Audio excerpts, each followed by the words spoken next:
गुरुजी, संगत जी, आप सभी गुरु परिवार का हार्दिक स्वागत है। अगर कोई भी संगत अपना सत्संग हम लोगों को साझा करना चाहता है तो वह साफ राइटिंग में अपना सत्संग लिखकर हमारी जीमेल आईडी पर सेंड कर सकते हैं। आपके द्वारा सुनाए गए सत्संग से जो गुरुजी के नई जुड़ने वाली संगत है उन्हें गुरुजी के कल्याण, महिमा, अनुभव के बारे में ज़्यादा से ज़्यादा पता चलेगा। गुरु संगत जी, आज जो सत्संग हम लोग आपके साथ शेयर करने जा रहे हैं मधु आंटी का है। हम उन्हीं के शब्दों में आपसे यह सत्संग साझा करेंगे। संगत जी, जब हम गुरुजी का वर्णन करते हैं तो कोई भी शब्द, कोई भी भाषा उनका पूरा स्वरूप बताने में सक्षम नहीं है। गुरुजी केवल एक संत नहीं थे, वह साक्षात महाशिव के अवतार थे। दिव्य उपस्थिति, उनकी उपस्थिति इतनी शांत और शक्तिशाली थी कि उनके पास बैठते ही मन की सारी उलझने और अशांति दूर हो जाती थी। उनकी आंखों में ऐसी गहराई थी कि वह आपके कर्मों के लेख को एक पल में पढ़ देते थे। सरल वेश, गुरुजी हमेशा सरल वेशभूषा में रहते थे। उन्हें दिखावा या शोर पसंद नहीं था। वह मौन रहते थे, पर उनका मौन ही सबसे बड़ा प्रवचन था। जब वह बोलते थे तो उनके शब्द सीधे दिल में उतरते थे, जैसे अमृत बरस रहा हो। प्रेम और गुस्सा, गुरुजी का प्रेम पिता जैसा था। वह अपने बच्चों पर गुस्सा भी करते थे, डांटते भी थे, पर वह डांट केवल इसलिए होती थी ताकि हमारे बुरे कर्म कट जाएं और हम सही रास्ते पर आ जाएं। उनका गुस्सा भी आशीर्वाद था। गुरुजी का आदेश, गुरुजी कभी मांग पूरी नहीं करते थे, वह कल्याण करते थे। उनका एक वचन, कल्याण कितना या जा ऐश कर, आपके जीवन की सबसे बड़ी बीमारी, कर्म या रुकावट को हमेशा के लिए खत्म कर देता था। आइए संगत जी, सत्संग शुरू करते हैं। गुरुजी का रहस्य, शंका से श्रद्धा तक का सफर। भगवान शिव धरती पर गुरुजी के रूप में आए हैं और आप उनसे एम्पायर स्टेट में मिल सकते हैं। श्री गुप्ता जो हमारे घर आए थे, उनके मुंह से ये शब्द सुनकर मेरे मन में पहली शंका उठी, अगर वो भगवान है तो सिर्फ एक ही जगह क्यों? क्या भगवान को किसी इमारत की जरूरत होती है? मैंने फैसला लिया कि मैं वहां नहीं जाऊंगी, मगर होने को कौन टाल सकता है। जब मैं वहां पहुंची तो मेरी शंका विशाल हो गई। गुरुजी एक लकड़ी के कैबिनेट पर जूते पहने बैठे थे और दो महिलाएं उनकी बाजुएं सहला रही थी। यह दृश्य मेरे धार्मिक संस्कारों से बिल्कुल मेल नहीं खाता था। मैं तुरंत विचार आया, यह मैं कैसी जगह आ गई हूँ? क्या ये सब ढोंग है? मैं चुपचाप एक कोने में बैठ गई। जब चाय प्रसाद आया तो मैंने उसे छूने से भी मना कर दिया। मुझे संगत ने नियमों, चाय प्रसाद, शबद कीर्तन, लंगर की कोई जानकारी नहीं थी। मेरी नजर गुरुजी और उनके महिलाओं पर टिकी थी। मैं हैरान थी, कोई विरोध क्यों नहीं कर रहा था? क्या सब इतने मूर्ख बने रहे थे? मैंने सोचा कि गुरुजी के पास जाकर सवाल करूं, पर तभी वो वस्त्र पहने चले आए। जब वह लौटे और अपनी गद्दी पर बैठे तो मैंने फिर हिम्मत जुटाई। मेरे मन में सबसे बड़ा सवाल था, अगर आप सच में भगवान शिव हैं तो इस धरती पर इतना जुल्म क्यों होने देते हैं? मैंने पास बैठे कपिल अंकल और आंटी से कहा कि उन्होंने यह पूछना चाहिए। उन्होंने सख्ती से मुझे चुप रहने को कहा।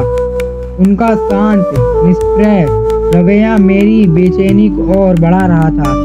आखिरकार मैं उठकर गुरुजी के पास चली गई। मैंने सीधा उनसे पूछा, आप कौन हैं? गुरुजी ने जवाब नहीं दिया। उन्होंने क्रोधित इशारे से मुझे चले जाने को कहा।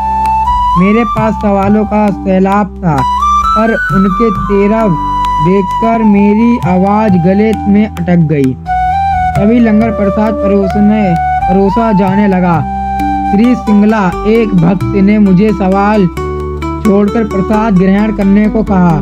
वह भी मुझसे अप्रसन्न थे, पर उन्होंने कहा कि गुरुजी को तुम्हारे सारे सवालों से पहले ही मालूम था। यह सुनकर मुझे बहुत गुस्सा आया। मैंने क्या गलती की थी? गुरुजी और उनके भक्त दोनों मुझसे नाराज थे। मेरी आंखों से आंसू बहने लगे। मैंने लंगर लेने से साफ मना कर दिया। मेरे पति और बच्चों ने भी मना कर दिया और हम सब बाहर जूते रखने वाली जगह पर आ गए। मैं रोए जा रही थी। मैंने ऐसा क्या कह दिया कि सब नाराज हो गए। बाहर मैंने श्री सिंगला को उनके महिला भक्तों से शिकायत करते हुए सुना जो मुझे लाई थी। वह नाराज थे कि मैं पूरे रास्ते रोती रही और अपने पति से कहती रही कि मुझे इतनी डांट नहीं पड़नी चाहिए थी। मेरे पति ने मुझे दिलासा दिया और कहा कि हम अब कभी वहां जाकर अपना समय बर्बाद नहीं करेंगे। घर आकर सब सो गए पर मेरे मन का तूफान शांत नहीं हुआ। दुनिया में इतना अधर्म है और कोई कुछ क्यों नहीं कह रहा। तभी मेरे विचारों के बीच एक अद्भुत मीठी सुगंध आई। मैंने पूरे घर में ढूंढा पर स्रोत नहीं मिला। मैंने पति को जगाने की कोशिश की पर उन्होंने थके होने का बहाना बनाकर टाल दिया। और फिर मुझे गुरुजी के दर्शन हुए।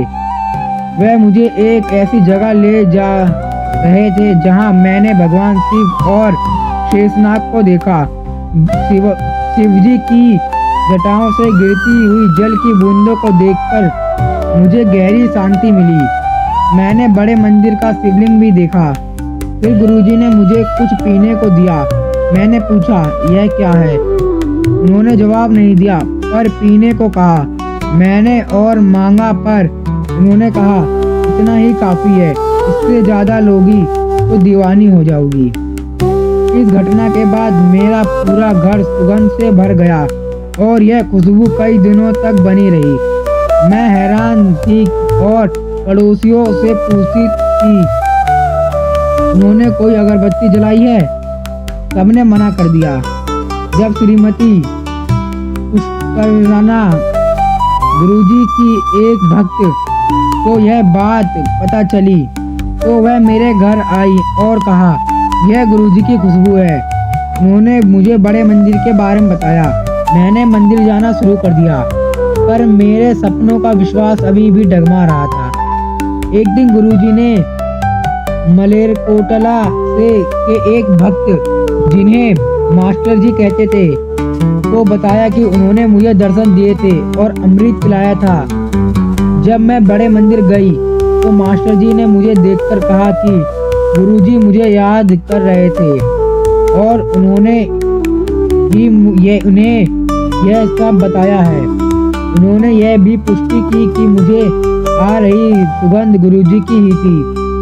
उसी क्षण मेरी सारी शंकाएं मिट गई। मुझे दृढ़ विश्वास हो गया कि गुरुजी सचमुच भगवान शिव हैं। इसके बाद हमने हर शनिवार नियमित रूप से गुरुजी के दरबार में जाना शुरू कर दिया। अस्पताल में गुलाबी पंखुड़ी आस्था की पुष्टि। मेरी सास गंभीर रूप से बीमार थी और अस्पताल में ही भर्ती थी। मैं कुछ भी खा पी पा नहीं रही थी। मैं और मेरा परिवार उनसे मिलने गए। मैंने उन्हें गुरुजी का सत्संग सुनाना शुरू कर दिया। इसके बाद उन्होंने सेब दिया जो उन्होंने खा लिया और फिर चीकू भी खा लिया। मैं अपनी सास को बार बार समझा रही थी कि गुरुजी भगवान हैं और सर्वव्यापी हैं। मैं उन्हें दिलासा दे रही थी कि गुरुजी अवश्य हमारे पास आएंगे। मैंने सेब और चीकू के छिलके अपने हाथ में रखे हुए थे। मेरी सास ने मुझे उन्हें कूड़ेदान में फेंकने को कहा। मैंने मना कर दिया। गुरुजी आने वाले हैं। मैं जगह गंदी नहीं करना चाहती। मैं इन्हें बाहर फेंक कर आऊंगी। मेरी सास आग्रह करती रही पर मैं अपनी बात पर अड़ी रही। तभी अचानक जहाँ हम बैठे थे जमीन पर गुलाब की एक पंखुड़ी दिखाई दी। मैंने सबको वो दिखाई और कहा देखा गुरुजी आ गए। हम सब आश्चर्यचकित थे। एक क्षण से पहले वहाँ कुछ भी नहीं था और अचानक अस्पताल के कमरे में गुलाब की पंखुड़ी प्रकट हो गई। यह मेरी आस्था की सच्ची और सुंदर पुष्टि है। संगत जी, सत्संग को मैं विराम देती हूँ। ओम नमः शिवाय। शिवजी सदा सहाय। ओम नमः शिवाय। गुरुजी सदा सहाय। ओम नमः शिवाय। शिवजी सदा सहाय। ओम नमः शिवाय। गुरुजी सदा सहाय। जय गुरु जी, शुक्राना गुरु जी।